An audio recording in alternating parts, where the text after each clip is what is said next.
Hello, my name is Kate Donaldson and I'm currently in my third year of my Bachelor of Primary. Did you know that the Royal Institute for the Deaf and Blind Children found that approximately one Australian child is identified with impaired hearing every day, and 1 in every 2,500 children are affected by vision impairment? That means that at one point in our teaching career, we'll be teaching or interacting with children with these impairments. So what can we do to help them? How can we be inclusive of all the needs in the classroom? I want to explain how to use the use of an Apple iPad in the classroom settings will help children who are visually and or hearing impaired. In this presentation, I'll be explaining the consequences of impairments, how these consequences relate to the learning environment and the school community, and how the use of iPads can help these students achieve their goals. So what does it mean when a child has a hearing impairment? Children with hearing impairments can have a hearing loss that is either slight, mild, moderate, severe, or profound. Westwood, 2003, page 48. To know if you have a hearing impairment, you'll need to see a hearing expert, and they'll conduct a range of testing. Hyde M. et al. 2014 highlights that hearing loss impairs the child's ability to process verbal inputs and reduces the amount of information available from the environment. Hyde further states that the result of these difficulties, children can find it quite hard to develop socially, understand relationships, and may find it hard to gain essential motivation from their environment. This is why it's so important to put processes in place which assist these students in the classroom environment. And Westwood argues that a priority goal in the education of all children with impaired hearing is to advance their language skills as much as possible. Page 48. So what about if a child has a vision impairment? Westwood P. 2003, page 8, reasons that just because a child is described as being vision impaired, it does not mean that he or she is blind, rather that the child suffers from a vision defect that cannot be fixed by the way of glasses. Children can be born without vision, and there is different degrees of blindness. Some children will have little vision, some will be able to see but will need assistance, such as enlarged writing. Some children might be light sensitive or have blurry vision. Hyde et al. 2014 explains that a vision is a vital factor in a child to learning accurate and comprehensive information about the world. Hearing and vision impairments are different for everybody, and personalised approach needs to be undertaken for each student. Initially, a meeting with the family and the child should be undertaken in order to be able to find out a way to best help the child. Once you've learned about the impairment experienced by the child, this will help you form an individual plan. So what do you think about using an iPad in the classroom? The use of iPads and other similar tablets within the education setting have seen a significant rise in the past few years. They are extremely portable, have excellent battery life, are cost effective, and offer engaging learning experience. But why are so many teachers reluctant to use these in the classroom? Some of you would think that using an iPad can have a negative impact on the classroom and can affect the way students work.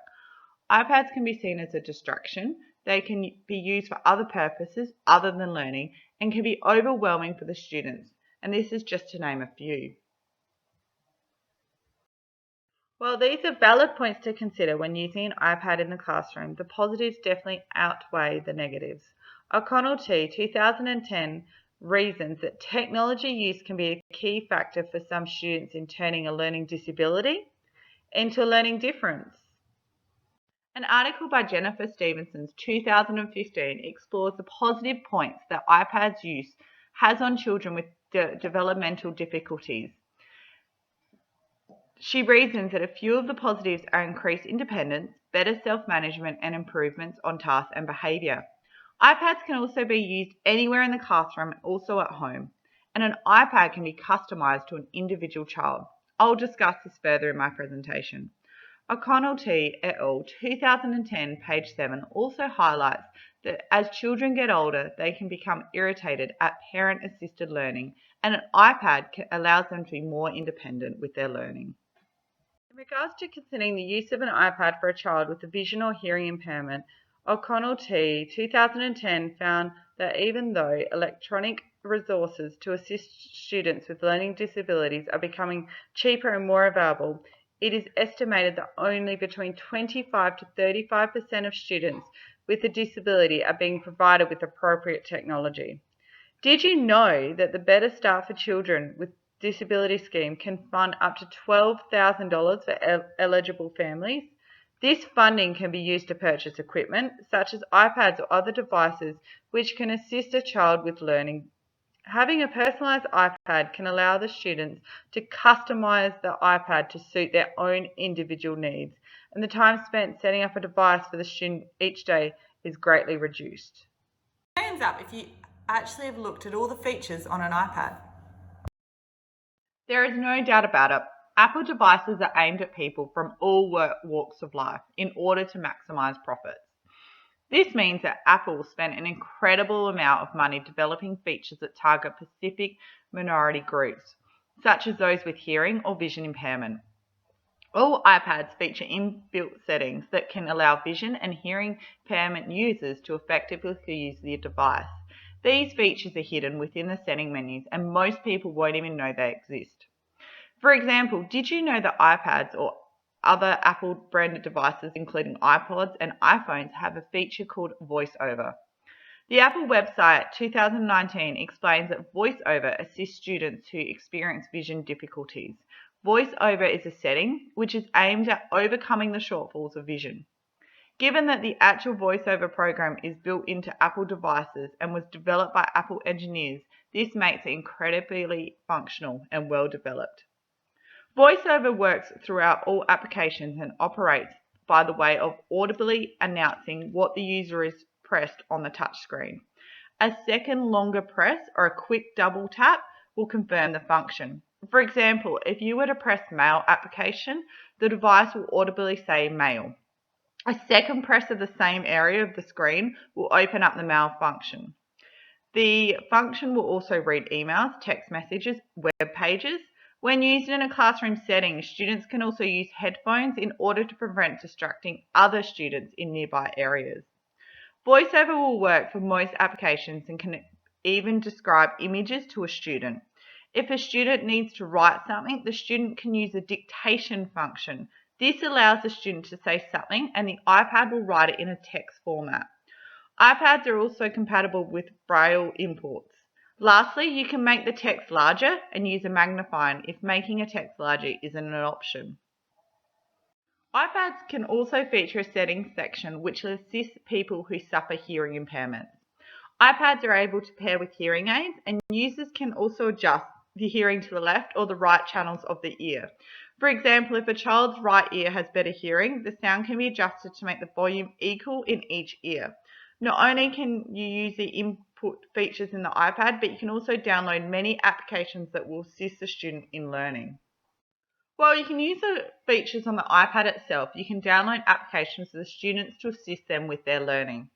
So what applications are available and what do they do? There is literally hundreds of applications available to download. Some are built in, some are free for download, and some cost a small amount of money. Some applications may cost a significant amount of money due to their limited audience, but these applications may be eligible for funding under the disability schemes. Do you use applications in the classroom on an iPad? If so, which ones do you? To highlight a few notable applications and show their abilities, I've chosen a few common ones. Books. This application is built into the iPad itself, so it's incredibly functional. Why is it useful? Well, any PDF file is able to be opened with books. And guess what that means? The VoiceOver function is able to identify and read any text in that document. Applications such as Kindle also feature VoiceOver functionality, allowing full articles or books to be read out loud to users, either by speakers or headphones. Evernote allow a user to speak and the application will dictate text. Users can also use a digital notebook to make notes, which are then converted into digital text. The calculator, a basic calculator with extra large buttons, which are suitable for students with vision impairments. Talking Scientific Calculator, a detailed calculator which talks, VoiceOver support and featuring colourful and large buttons. This calculator reads answers, enters numbers and formats out loud. Air Display allows a smartboard display to be linked to the student's iPad. So whatever you do on the smartboard, it will be onto the student's iPad too. eVisionL, an application that allows the student to take a photo of a web page and the application will read the web page text aloud. This application does not only work with web pages, but can be used for any text documented that has been printed. I'll Learn Storytime, an application that reads storybooks in sign language. iTunes U allows users to locate and download materials for research papers. Can be used with the voice-over function. iTunes U includes the ability to listen to research podcasts. This all links up with what I've previously mentioned about an article published by Wedgwood 2003, in which he mentions assistive devices. In his 2003 page 45 article, he mentions the following aids: magnifying, talking calculators, speaking clocks, dictionaries with speech outputs, the ability to produce Braille pages. These ads are built into the iPad device, smaller than an A4 piece of paper. iPads have come such a long way. We would be silly not to use them. Not only the use of iPads are inclusive of students with hearing and vision impairment, but the iPads can be used for a range of many other learning difficulties. Check out this free poster that you can download to know what applications support students with reading and writing difficulties. The possibilities are endless. The previously mentioned applications are just a few great resources that can be used to help students that are visual or hearing impaired. The Apple App Store is forever evolving, and developers are always embracing new technology in order to assist students. iPads and other Apple devices feature regular updates, which means that new technology can be wirelessly updated into the device. From a teaching viewpoint, the use of technology such as iPads within the classroom environment fits in with my personal approach to teaching, being that teachers need to understand the needs of each individual student, especially those with certain learning needs. Teachers need to plan their lessons, which should then be adapted to include the use of technology which is being used by students with learning disabilities. Including these students in the planning phase will ensure all students are involved and will be able to meet learning outcomes, even if they're presenting their understanding in a different manner. Including all students increases confidence and comfort in the classroom, while helping turning a learning disability into a learning difference. As a teacher, overlooking the use of an iPad within a classroom setting is narrow-minded and contributes nothing towards an inclusive learning environment. We as teachers have a chance to help all students become the best they possibly can be, and embracing differences and technology is a first step in setting up the students for a positive, engaging and exciting future. Thank you so much for listening to my presentation, and if you have any questions, then feel free to have a chat to me now or contact me. Thanks.